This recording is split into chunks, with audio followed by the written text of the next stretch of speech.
Hello and welcome to another episode of the Spotlight series presented by the Black Podcasters Association, where twice a week we shine a spotlight on a Black podcaster, creative, or professional from our online community.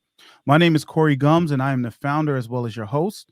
If you're watching this on YouTube or one of your favorite social media platforms, please make sure you like or subscribe or follow, and tap any notification bells to get alerts of our upcoming episodes.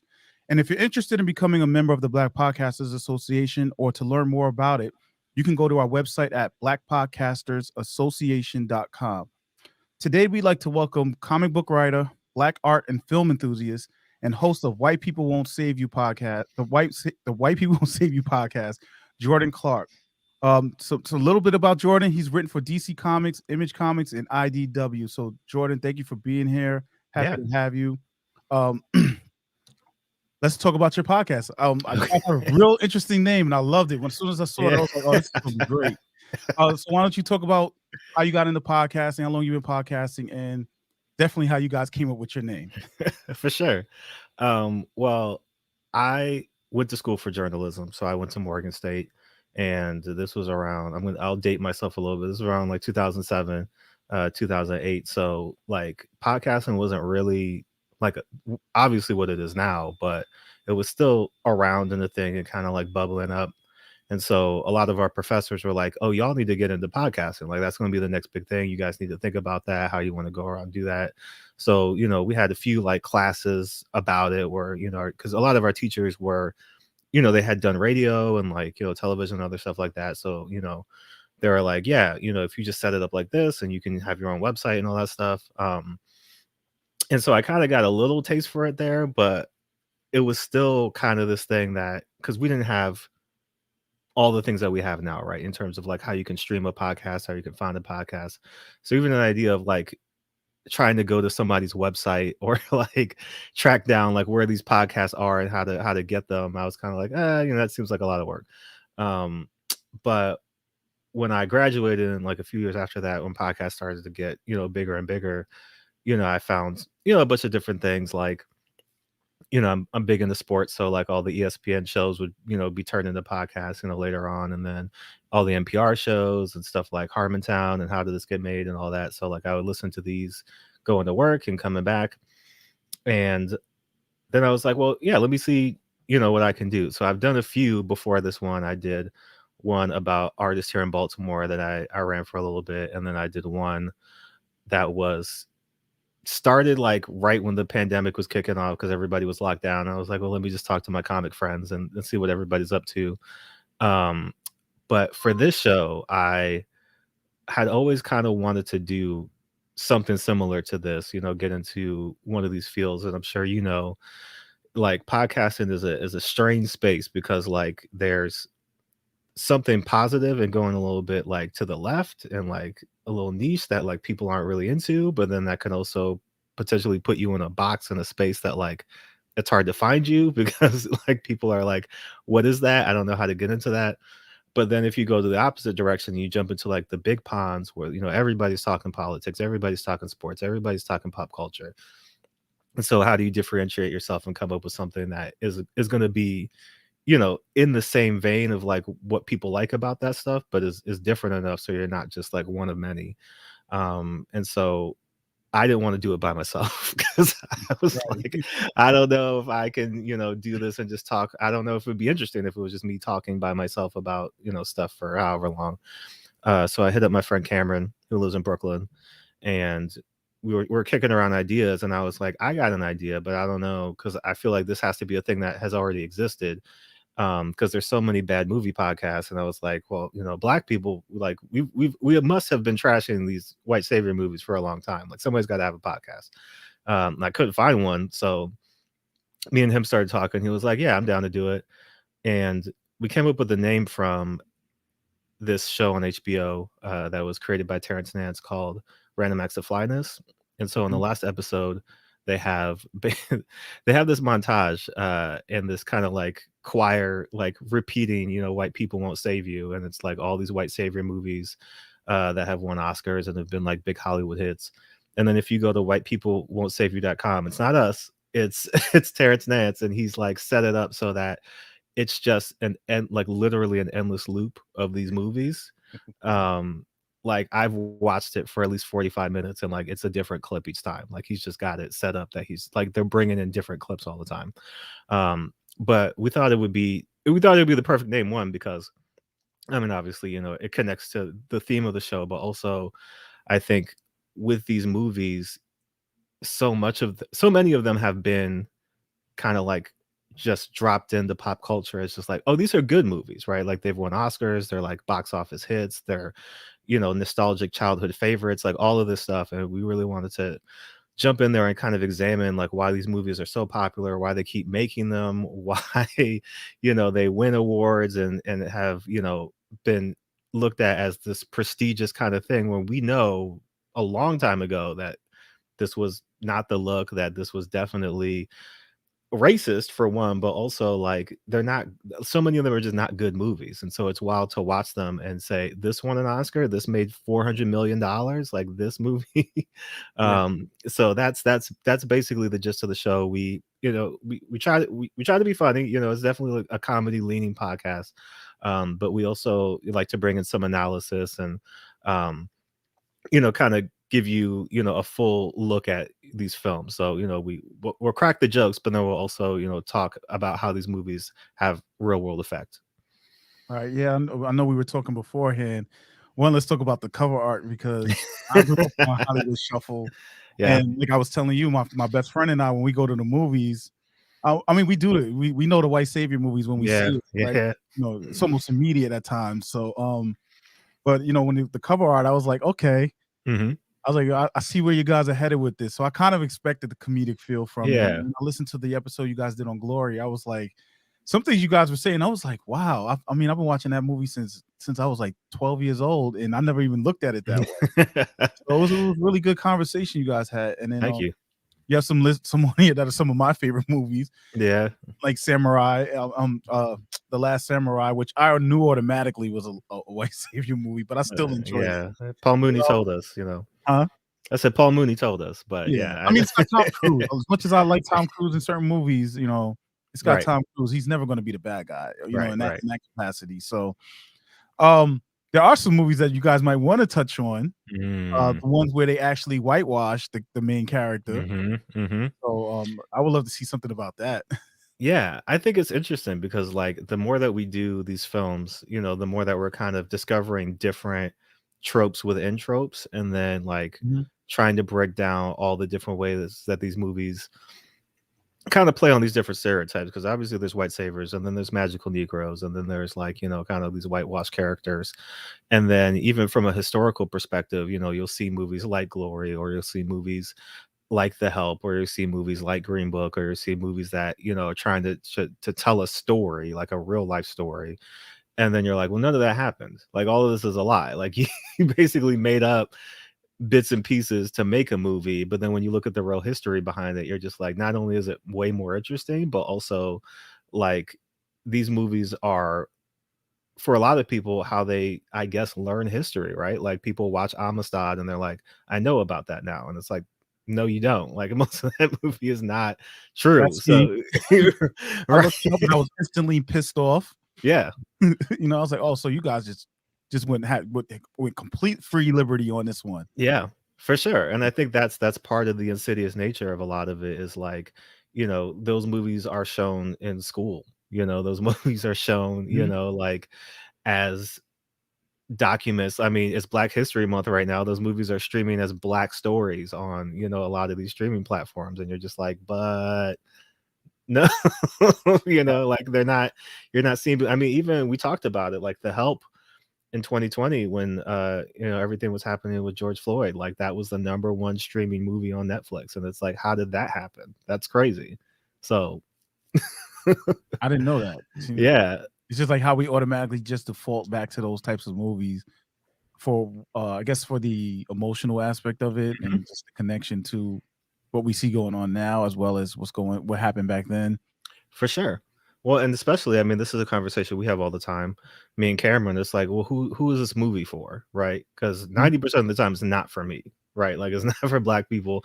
It is about us and it's portraying us, but it's not meant for us because when we go to see the movie, we're slaves, we're the help, we're these characters that are kind of off to the side. Even in I mean, that's what's so wild about Green Book, right? Like it's about Dr. Don Shirley, and yet he's the side character in this movie about his life, and ultimately like just is there so that like Tony Lip can learn a lesson, or it's just like, but this man was like a genius. Like why is this the movie about his life? Yeah, like his story, like he has a story to tell versus the whole him and was it Tony the Lip? Yeah. Between the two of them. I mean, it was cool, the relationship between them, but I would have loved to learn how he got to where he got to in that time and era. He lived above Carnegie Hall. Like, how did a black man in that time? For real, right? Like what's happening? I didn't even know people lived up there until I saw the movie. Right. So, I mean, yeah, that's great. So like, how do you guys? And I know you're a writer. So how much does your writing skill set play a part into how you guys do your podcast? It's interesting because like I'm a writer, and then Cameron also writes, like he does screenplays and stuff, and he's a full-time actor. He does sketch comedy, and I think really we really bounce off of each other in a lot of ways, because each episode starts with a skit, so we'll take some time to kind of like write those out and figure out how we want to do those, and bounce ideas back and forth. And then there's a whole like research portion of the show that I do, where I have to go through and watch a lot of video clips about these movies, and like find interviews about people, and then try to frame them in a coherent way so that like they all fall into our timeline. We go long. I'll tell people, if you listen to the show, like we try to cut it down, and I think that's one of the things we're working towards, is trying to get it into a more consolidated time frame. But I think that we definitely play off of each other in terms of like my writer brain, trying to figure out, okay, how can I turn this madness sometimes into a narrative, right? Like how can I take all of these things that I'm learning about these movies, and tell a story about it, in this research section.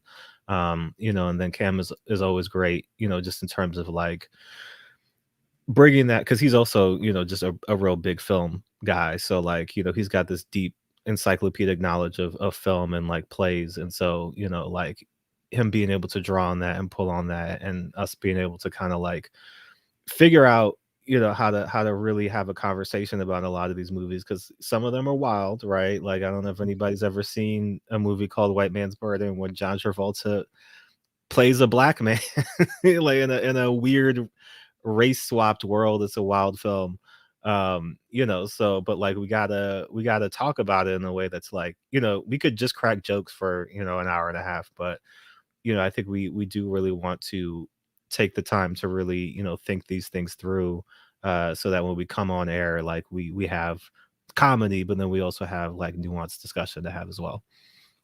Yeah, I mean, like I was saying, I listened to your Glory episode, and you say it was long, but to be honest with you, the conversation was so good, I didn't even realize how long it was. Yeah, that's I edit the episodes too, and that's always my struggle. It's just like, I think that's the thing, right? Like in your brain, as you're editing, your own stuff, you're just like, but that sounds good. Like that's, we got to, that can't come out. That can't come out. But then I'm sure if we handed it off to somebody else, they would be like, yeah, we can cut like 20% of this. But I feel like, that's really what we try to do. And we've been fortunate to get a lot of really great guests, people who are bringing a lot of different and interesting perspectives, whether they're film critics, whether they're comedians, whether they're cultural critics, people who just have great insight into these films, because we do, a lot of these movies are about black people, but like nobody else is safe, right? Like there's a lot of Latinx stuff, there's a lot of South Asian and Asian stuff, there's a lot of stuff with native people.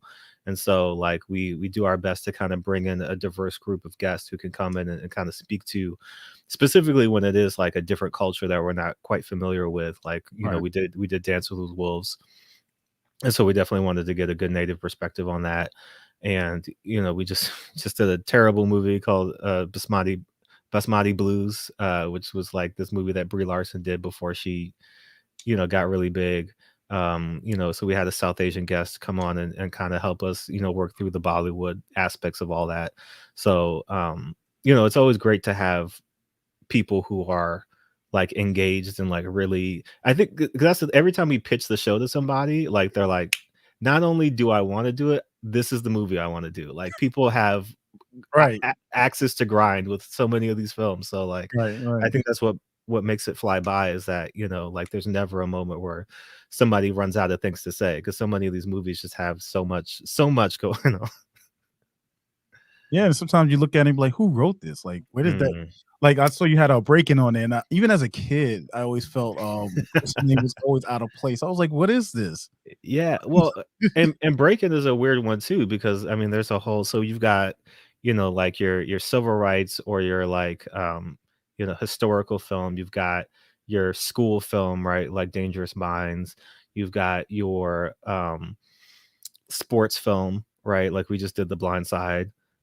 You've got your dance film. So we did Save the Last Dance, we did Breakin', films like Step Up and stuff like that are also in there. Mhm. So it's like there's genres within genres. That's just it's bizarre that like these things aren't just contained to like, a dramatic place, but it's like they're the white saviors are just everywhere, like littered throughout all these different kinds of films. So it's always based on a true story. But a lot of them are just kind of like, man, like you can't really escape it in the way that, you think that it would kind of just have come to a point where it's like, yeah, we can't really do that anymore. But it's like, no, we're gonna find new ways to inject this this Right, trope into all these different movies. right. Um, so let's talk about the name of the podcast Mhm. because um for some people they can see it and instantly become they can look at it as a negative thing or miss the joke of it all, right? Yeah, right, right. How has the response been to that as far as your podcast being out there? Have you gotten any like hate mail or has anybody like hit you up and be like, that's racist or any kind of that thing, or has it been more embraced? Because I guess it really you got to know who your audience is, right? For So sure. how's that? Yeah. I mean, for one, I don't think white people know about us yet. So I think we've been we're waiting on the day that, they find the email and then all hell breaks loose. But I mean, for us, we make the show for Black people and people of color, and like that's who we're concerned with first and foremost. And so I think, anybody who might take offense to that, I would return the question to them, what is it about these movies that you want to defend? You know what I mean? Because if you're taking the counterpoint, then you're saying that there's merit or value to these films. And like our argument is not that all these movies are trash. A lot of them are. Like there's a lot of them that are just like wild and out of place. But like we were saying, like I don't hate The Last Samurai, you know what I mean, in the sense of like as a film and like as like even the story itself, as much of it that they got right and accurate, the history, it's like, something like that could work. I think it's always that it just leans. There's always a moment in these movies where it's like, nah, but they got to be a hero, right? Like it's not Right. enough for them to just be there He can't or just like, be the scumbag that he was and just right. he's gotta go through that arc of redemption, basically.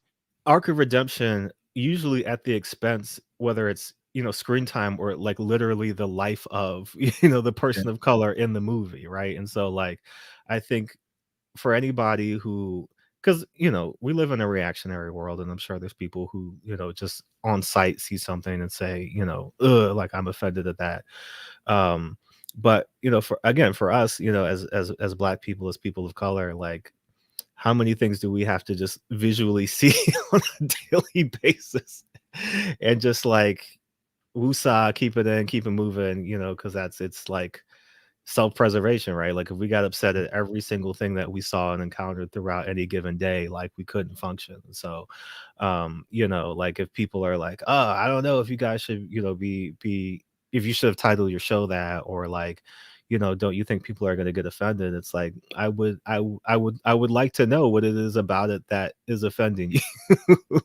Right. Because like if you listen to the show, we crack a lot of jokes, but like I always come with, like, we're not saying anything that James Baldwin didn't say.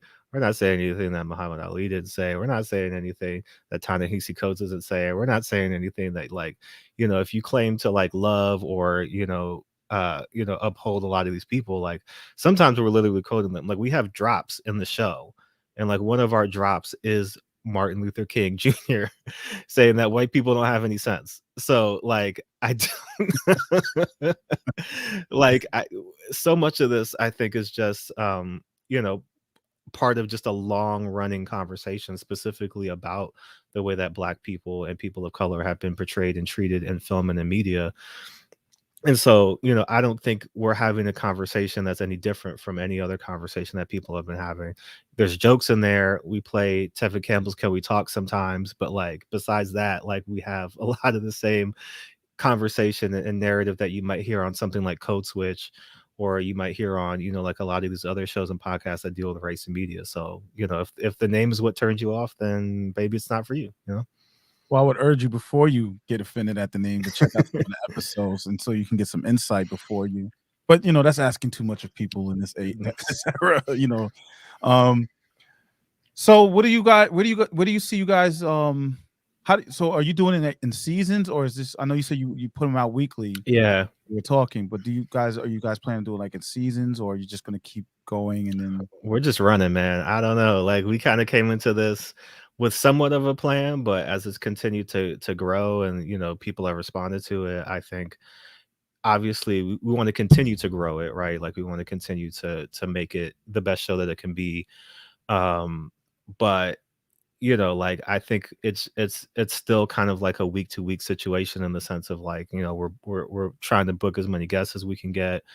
We're trying to, figure out where we can watch these movies and like, like keep building up our list and stay on top of it. We're trying to do the social media thing and make sure that, the word is spreading. Like I was talking to you before we came on, we're trying to think about what it would look like if we did a live show and all that stuff. And so, for us, I think we're trying not to get too far ahead of ourselves, because I think even it's my own individual experience, trying to run podcasts previously, like, it's a momentum game, right? Like when you're in it and you got that tunnel vision and your head's down and you're just running, Right. like that's sometimes it's what keeps it alive, right? Because you'll look at shows, you'll just it's always interesting when you discover a show and you, oh man, I love this show, and you're like, oh, like the last episode came out in 2016, right? Like they just haven't done anything since then. And it's not like, and it's not like, oh man, what happened to them? But it's kind of like that's sometimes the podcasting journey where like it's over. You know what I mean? It wasn't like a goodbye episode. It's just like, All and right. that's it. You know what I mean? Like I'm people, not doing this anymore. yeah, That's people it. people get burned out. And I think, we're cognizant of that. And so, like possible to do a season thing in the future. I know that's been, good for a lot of people to be able to break it up into chunks so that, they kind of bank a lot of episodes and then they put those out. And then, while the episodes are airing, they're recording new episodes. And so it's always like, yeah, we're not necessarily, trying to get it going week to week. But I think we've had a good run, just in terms of like, the way that we haven't missed a week, so we've been on top of that. And like, I think part of what we've been trying to do is just like continue to learn and evolve. And so I think being, a weekly show has kind of helped us in that sense of, we're getting that feedback from people who are listening, and we're getting that feedback, from friends and family who are like, oh yeah, like even my sister who was doing, audio stuff, she was like, oh, this, like try recording it like this, I mean, I think that'll help, with the quality of the audio. It's like, oh, okay, yeah. And other people who podcast or, have kind of, dropped some game on us here and there, and we've kind of picked that stuff up. So, I think that's really, what we want to try to do is just continue to get the show out to people, continue to try to grow it. Podcasting is it's a long-term investment. And Yes. it's definitely not a situation in which, we're looking for, like any kind of like fame, because I think people look at, Desus and Mero, they look at The Read, or they look at some of these other shows, and like one, they'd been doing those shows for a minute before any of that popped off for them. So it wasn't like, oh yeah, like a year into it, they had a Showtime show or something like that. I was like, nah, that was like 400 episodes, before Right, that right. was a reality. And so, I think we are, trying to take things, at a realistic pace, just kind of as we go along, reassess and try to figure out where we want to go. But the response has been great so far, which we're thankful for. And, I think we don't want to be stagnant either, right? Like we don't want to say, oh, like this is fine, this is good, if there's a possibility to, make it bigger in any way. So we're kind of keeping our eyes and our options open. Okay. Um, from when you guys first started to where you're at now, right? Because it was what's about 30 episodes you told me? Yeah, yeah. Yeah. So first of all, congrats because you're past that hump that most Thank you. podcasters fail at. So from the time that you first got started from in August of last year till Mhm. now, what have been like what would you say has been like your number one learning lesson during Mhm. this time that you've been working on your podcast? I would say just like to not be afraid to go for it. Like one of the things that's so interesting about what we've been doing is the if you look at, kind of the trajectory of the guests that we've had, like, it kind of just started with, well, who do we know? Like who are our friends? Who are people that we can kind of pull in? And Mhm. so, it was people very, local to us that we were just like, yeah, okay, we've got this, we've got that. And then as we've kind of opened it up, like we've shot a lot of shots and a lot of them have come back. A lot of people have been like, oh yeah, great, like let's do that. And it's like, you know, um, when you think about like, the blue check on Twitter, right? Or like, Right. kind of looking at this stuff and you're just like, oh man, like that person would never talk to me. Like that person would never return my email. That person would never, like, I've only got 100 followers on my, Twitter account.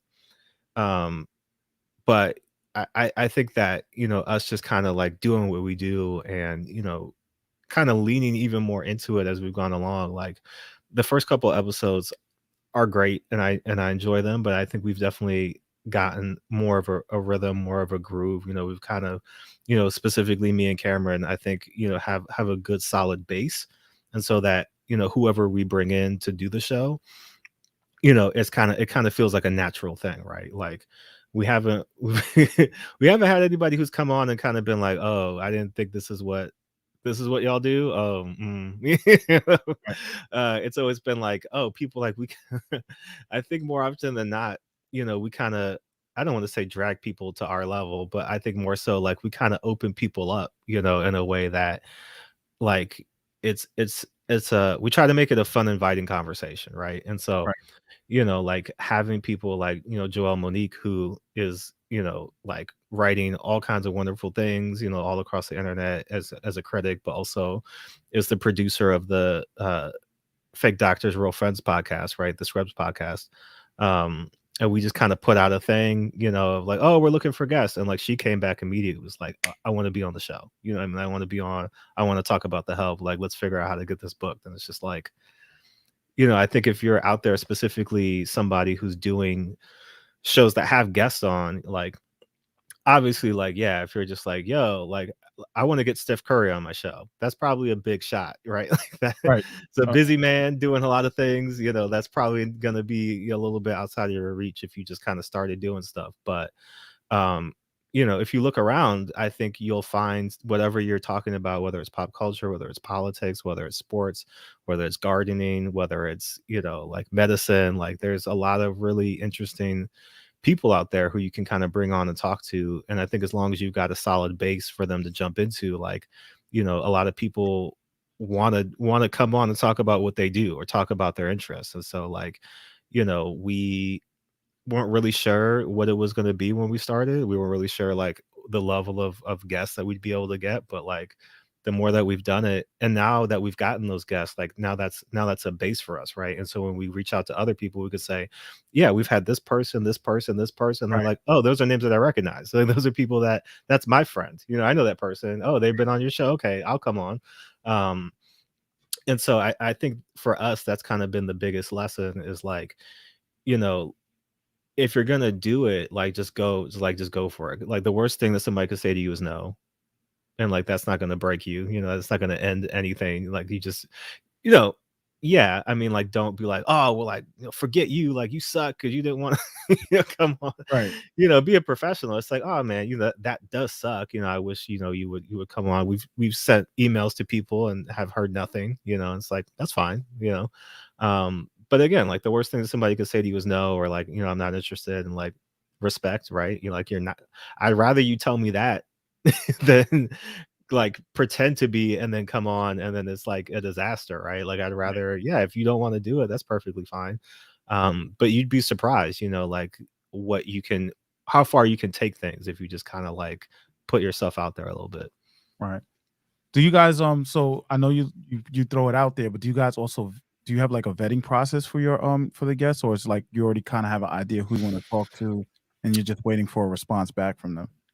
We have, as we've continued to like try to figure out the kind of people that we want to talk to, obviously like, I mean, we do vetting mostly by like, I'll do whatever research is available. Like most people have websites, most people have made appearances on other podcasts, or have something that I can pull from and kind of say, okay, like I like what's going on here. Like one of our guests, the guest who came on and did the last Samurai, Barathon Vidyapati, like has a YouTube channel that I was checking out, and he did this whole thing about Indiana Jones and the Temple of Doom, which is one of the episodes that we did. And I was like, this is fantastic. Like I love everything that you're talking about, and like you kind of feel like you're in the same wheelhouse as us, right? So I got in contact with them. Other people I've seen who have written about white saviors or written about these movies specifically, I'll reach out to them. So like we definitely try to do our due diligence in so much as like, yeah, like, because it can be tricky, obviously, like, again, in these days and times, like, we've all been locked down for, 2 years, like, the world is kind of wild and crazy, and, like, I don't blame people if they're a little, they got pandemic brain. So, like, I'm not necessarily gonna be like, "Man, you said some wild stuff," and obviously, it's not live. I can, edit things if need be, but, like, um, like, we definitely don't, because like we're not here to, despite the name, right? Like we're definitely not here to agitate in the sense of like, we're going to come on here and start saying some wild and incendiary stuff, right? Like, it's not necessarily that we keep it strictly about the movie, like, because we'll talk about, real life and, social issues and political issues and all these different things. And we've got like a whole section where we rank the movies on their caucasity. And so like we'll bring in like real world issues that are kind of just like, can you believe, this crazy thing that happened this week? Um, but we're definitely not here to spread any kind of like, hatred or negativity or anything like that. So obviously like, that's a red flag if we kind of see somebody who's just like, oh, that, yeah, you seem like you're taking this a little too far. Like we're not trying to engage in that. But like for the most part, I think we found guests that not only have like aligned with what we're doing, but have brought a third dimension to what we're talking about, whether they're actually filmmakers and so they can talk about things critically from a film perspective. They're film critics, and so they can bring that level of criticism to it. They're comedians, and so like the episode is just us cracking jokes the whole time. Or they're social, or like academics, and they're bringing like a whole different level of like historical reverence, or stuff like that. So we do our best to get guests that will kind of fit our vibe, but also like bring something that me and Cameron aren't necessarily bringing to Okay. that particular episode. So do you guess do they have to do like a prep where they have to go watch the movie, or is this something that like A is that lot of, kind of what you ask them to do, or something they do on their own? yeah, I mean, some people are like, oh man, like I love this movie, like I've seen it 100 times, so like I know it from memory. And some people are like, like this was a movie that I had to review, so like I saw it and I wrote about it, but like I guess, yeah, I'll watch it again if I have to. And thankfully a lot of these movies are streaming for free, or there's a way to watch them, where you don't have to pay like 30-40 dollars to Right. watch the movie. You can just rent it for like $1.99 or something like that. But yeah, I think it always helps, like you could not watch the movie. One week Cameron watched the wrong movie. And so me and the guests were talking about it, and he was just kind of reacting to what we were talking about in real time. But yeah, I mean, like that's mostly it. Like what we ask people to do is like watch the movie, and then we have a section where we reimagine the movie with a Black or a POC lens, right? So like Is that the segment where you do like in 5 minutes? I know you had a segment where you did like in 5 or 6 minutes, or you guys would yeah, we time got it. yeah, we got a 5-minute segment where we try to summarize the movie, and we Okay, never get it. But we get like Cameron got close. He got to like 5:20 one time. I've gone as long as 12 minutes, so it can kind of vary. But yeah, we have a section where we like to reimagine the movie with either Black people or whatever person of color is in the lead of the movie. Sometimes it's like, okay, great, like you can see it, specifically if it's like a historical thing. It's like, well, it's already written for you, like you just have to actually tell the real story. Sometimes it's like, okay, well, if you removed the white savior and then you kind of took it in a different direction, there's still a good movie here. Sometimes it's like, don't make this movie. Like, you don't have to remake this movie. Just leave it. This should have never been made. You should do something else. right. But I think that's as much as we kind of ask our guests, and then the rest of it, I think, you know, a lot of the flow of the show does come from like it's just a conversation. It's just a natural conversation. So like we try to prepare a decent amount so that the show flows well, but like we don't necessarily want it to feel rehearsed or over prepared in terms of like conversation and topics. Okay. Um, so that means so you guys don't really like script it out. It's just more of a having an outline or talking points that you guys want to make. Yeah, for sure, because I think you can tell obviously when you listen to shows that feel like, oh yeah, like we've rehearsed the show, which is like not necessarily a bad thing in the sense of, if you've got it scripted out and like you kind of know exactly what you want to say.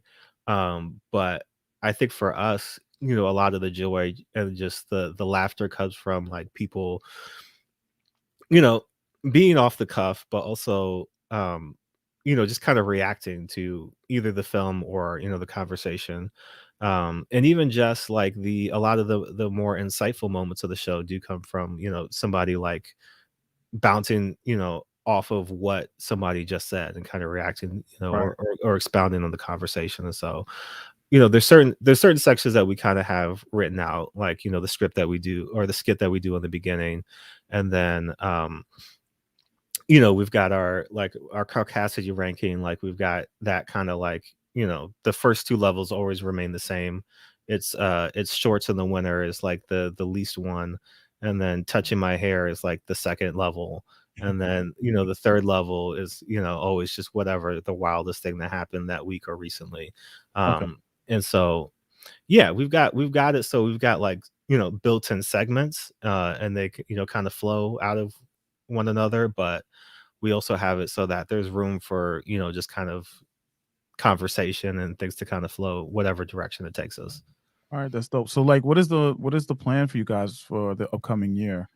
Like you guys have a clear idea which direction you want to go, or you just gonna work on what's been working?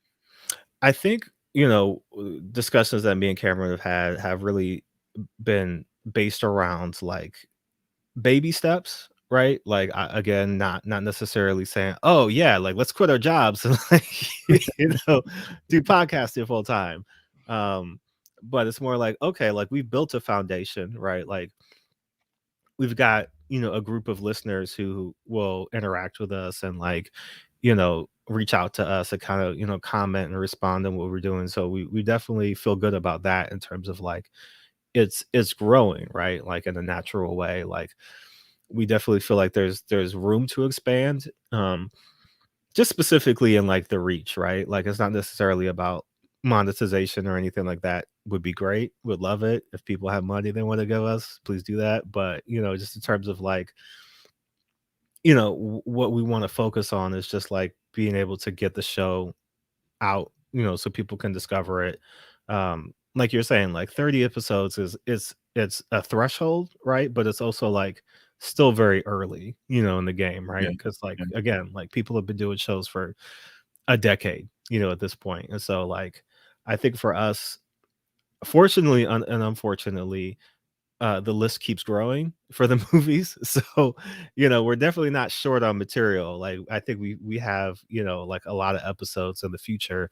Um, but like I said before, like we're definitely trying to figure out what a live show would look like. Obviously, COVID is a continuously evolving and growing situation. And so, like we're cognizant of that, and like we want to be able to, if we do anything, do it obviously in a safe manner for us and for everybody involved, but also, looking at like comedy festivals, podcast festivals, situations like that. Like, how do we get involved in that? Whether it's like, being able to perform, but even just like going out and interacting and engaging with people. I think one of the beautiful things about the show thus far is like I think we've built kind of like a mini family with our guests, specifically other people who do podcasts, because we've been able to, talk to them about what they've been doing and kind of how they do their shows. And I think that that's something else we want to do is like figure out, how we can maybe jump on a few other people's shows, and that can kind of help with growing our thing. And I guess the last thing is maybe have, like a little bit of merch, like a shirt or something. Like that's kind of a goal for, maybe a bit later in the year when we've kind of figure out the live show situation, so that, again, it's marketing, it's branding.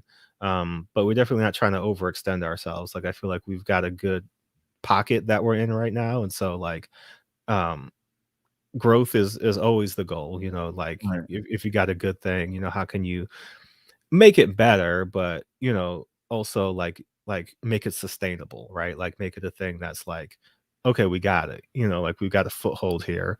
And so we're gonna take the next step, but also like not try to go so hard or so fast that, Right. Not we kind of, overextend yourself. yeah, we blow everything out. So I think, yeah, we're taking those small steps. We're still learning, as we go along, and like, it's always great to get that feedback from guests and from listeners to kind of help us figure out, what we should do next. But yeah, I think that's our number one goal is to figure out, some kind of live element. And then our second goal is just to kind of continue to grow that base, that we have. All right, that's cool.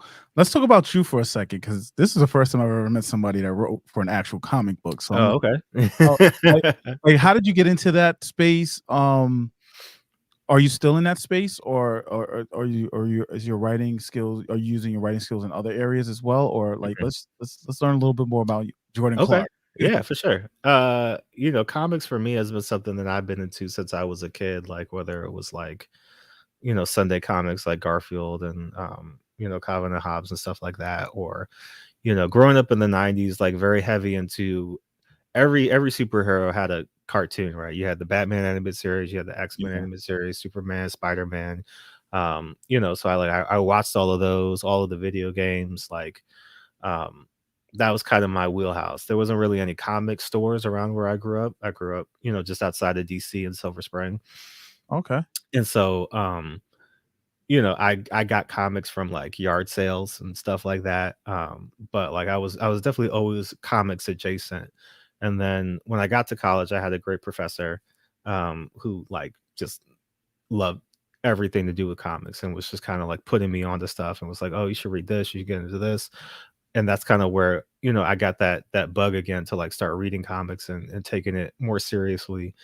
And then when I graduated, I was working in, TV and working in, video production and stuff like that, but also had stories and ideas that I wanted to work on and tell. And, all that stuff is expensive to do, in terms of like, video and film and etc. Um, so I was like, oh man, comics, like that's probably, a way I could kind of get these stories out, in a different way and still kind of have that visual element and all that. Um, so I just started, slowly, working at that and learning how to write comics in that way and just kind of sharpening those skills.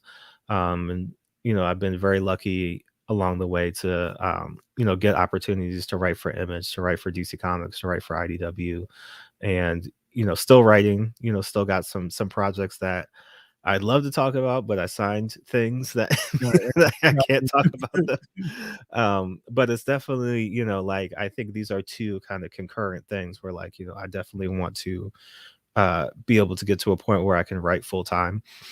But I think doing that will also, allow me to have more time to do, podcasts and stuff as well. Cause, then I won't have to, the 9 to 5 won't be, between both of those things, right? I'll be Right. able to write, but then also have, time to work around my own schedule, and then keep doing the podcast and stuff. So that's the ultimate goal. But comics is definitely something that I love. And like, I'm hoping to continue to grow that as well.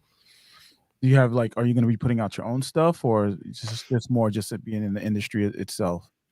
It's a mix of things. I've got some stuff that I'm working on that will be my own things, like create our own kind of stuff that I'm excited about and definitely hoping to kind of get, that stuff locked down at some point this year. But then, I've also been again lucky and blessed to have some opportunities that are coming up, industry wise at some of these bigger companies, and continue to try to grow, my profile in that space too. All right, that's dope, man. I'm gonna start wrapping up. But I typically end the conversation with asking our guests, what does it mean for you to be a Black podcaster?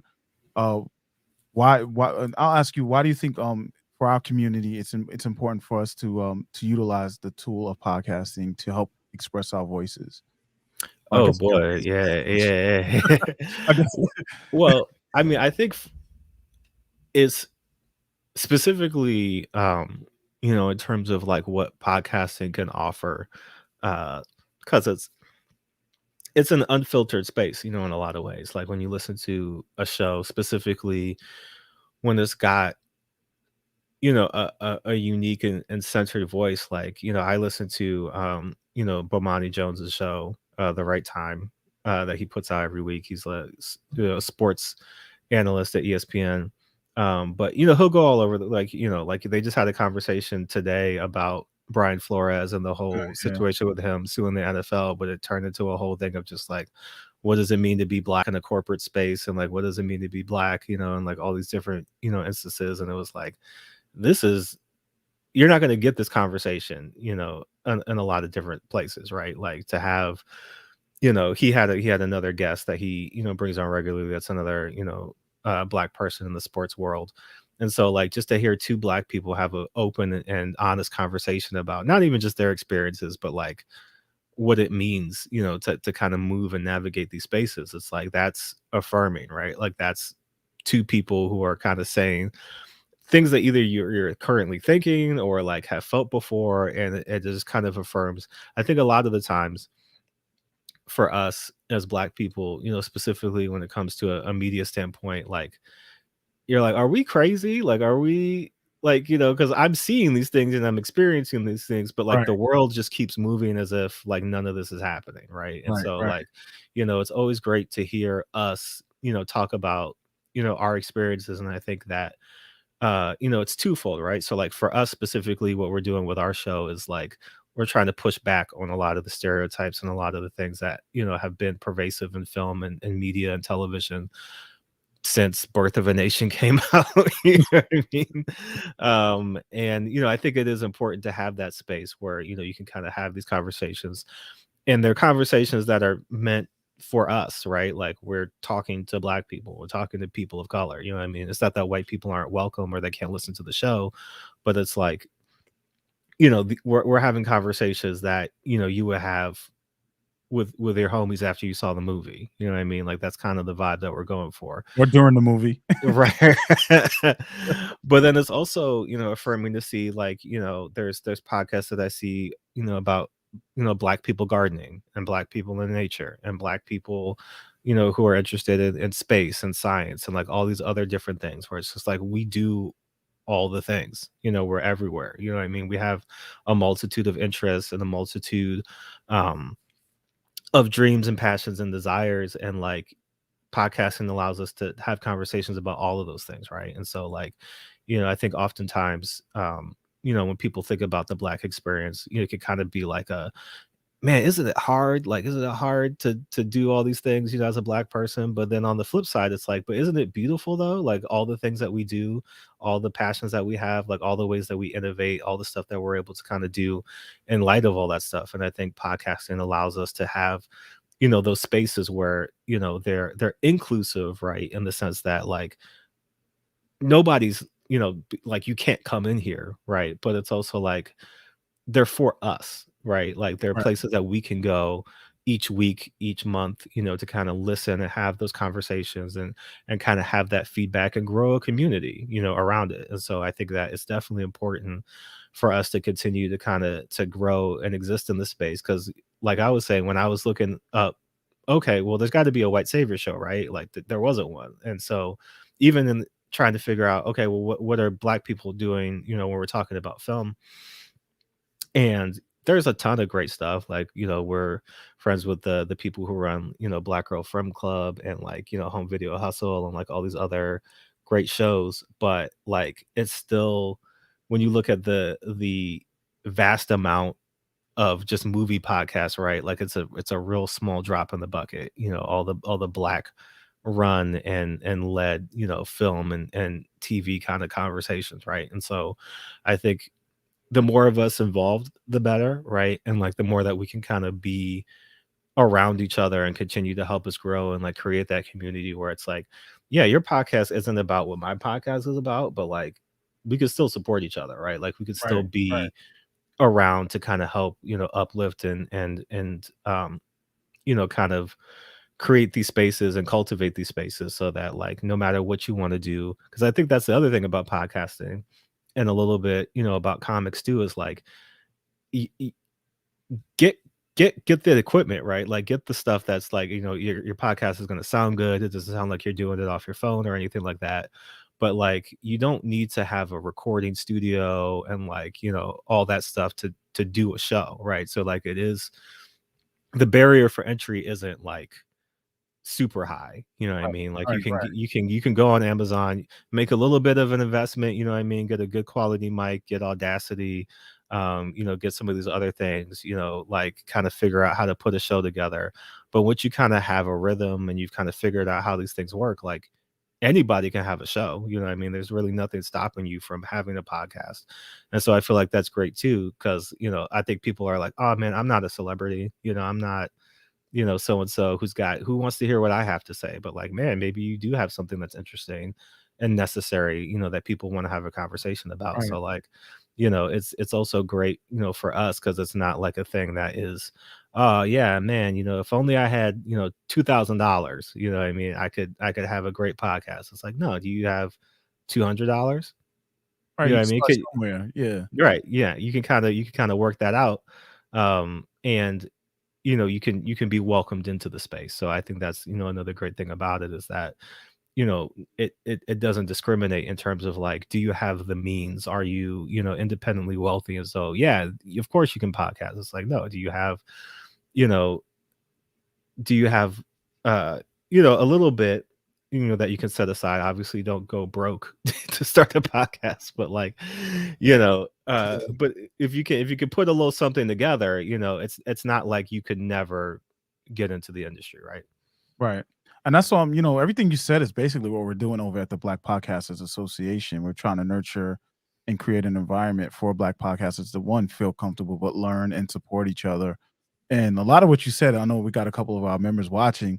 Um, it's almost repetitive or almost echoing what I say all the time, and that's always been my thing is like such a low barrier of entry in comparison to the movies, music Hmm. industry, TV industry that you can do a lot with a very little in podcasting. Yeah. It is an expensive hobby though. I tell people that, but Yeah. it's still way lower barrier of entry than trying to get your script sold or or getting a show produced or a movie made or even producing an album, right? Yeah. So and you don't have to go nuts. People see my setup and they're like, "Oh my god, I wish I." No, you don't. This is my Yeah. business. This. I need this for my business. This. You don't need this in your house. So Right. I think that is important for us to really understand. I appreciate, man. This was a great conversation. I am Yeah. looking forward to going through. I'm a movie buff, so like when I saw all these, I was like, okay. I told you that before. I said some of my favorite movies are on here. I Yeah. just want to catch the Temple of Doom one because I already know Mm, when I hear that one, I already know all the tropes and everything that's going to be talked about boy. because even when I was 9 years old and I saw that movie, I knew I was like, okay, like I love Temple. Like all these Indiana Jones movies, I will watch I'm a repeated. huge Like fan. that Yeah. that Star Wars would just be like back and forth, back and forth. And then when I watched Temple of Doom for the podcast, I don't know if my brain just erased all of that because I was like, oh, this is the movie. Oh no. Yeah, right. You go back and watch some of these movies, you're like, oh, okay. Yeah. One, you realize how bad some of them are, but two, then you're like, Yeah. oh, hold up. Like the Right. 80s was the 80s and 90s Yeah. was a wild place. Yeah, for sure. But thank you, Jordan. Thank you for being here. Really Of appreciate it. course. Before we go, we gotta do the Yeah. most important part. How can people reach out to you? How can they contact you? How can Mm. they check the show? For sure. So if you want to follow us, we're on all the podcasting, services. So wherever you get your podcast from, is White People Won't Save You. Just look us up. If you want to follow us on Twitter, you can find us at white_pod. Um, and then if you want to email us, you can write to us at whitepeoplewon'tsaveyoupod@gmail.com. Yeah, if you want to follow me, it's JR Sosa 18 on Twitter and Instagram. If you want to follow Cameron, it's the Blipster 1138 on I don't have his stuff on here, but I put you yeah, no, you're good. on. Yeah, so Cameron is the Blipster 1138 if you want to follow him on Twitter and Instagram. But yeah, that's where you can find us. Hopefully, we got something that you enjoy, if you're into film, if you want to, kind of find that cross section of race and film, or you just want to laugh, like you definitely check us out. All right, man. Thank you again. Really appreciate it. And maybe down the road, I'm working on some shows myself, so maybe down the road we can connect and talk about working and collaborating with each other. Yeah, I would love to. All right. All right, let me close this out. Thank you for checking out the Spotlight. Make sure you tune in for our next show coming up next Friday, February 11th at 8 p.m. Eastern, where we'll spotlight our next Black Podcast Association member and HR professional, Elliot Gamble, host of the Shift and Pivot podcast. And just remember, before you guys leave, make sure you like, subscribe, or follow and tap the notification bells if you're watching this on YouTube or whatever your platform that you're watching this on. And make sure you go to blackpodcastersassociation.com to learn more about what we do. Again, Jordan, thank you for being here. Really appreciate you Of course. spending your Friday night with us, and we'll talk soon. Yeah, for sure.